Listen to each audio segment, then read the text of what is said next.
അതെ, കബനി നദിയിലൂടെ നമ്മൾ വഞ്ചിയിൽ കയറി നമ്മുടെ അടുത്ത സംസ്ഥാനമായ കർണാടകയിലോട്ട് പോവാണ്.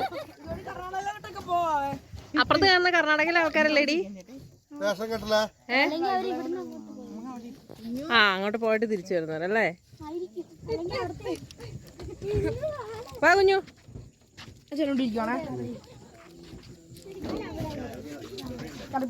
ചേട്ടാ അങ്ങ് നീങ്ങിയിരിക്കേ.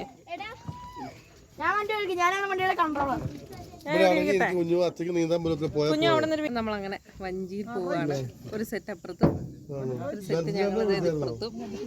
അമ്മ പിടിച്ചിരിക്കണേ, ഇവിടെ ഇരുന്നാ പോരെ നടുക്കോട്ട്. അമ്മയെ സൂക്ഷിക്കണേ. അമ്മ ഈ നടുക്ക് എറിയുന്നാ പോരെ കുഞ്ഞുവേ. ആ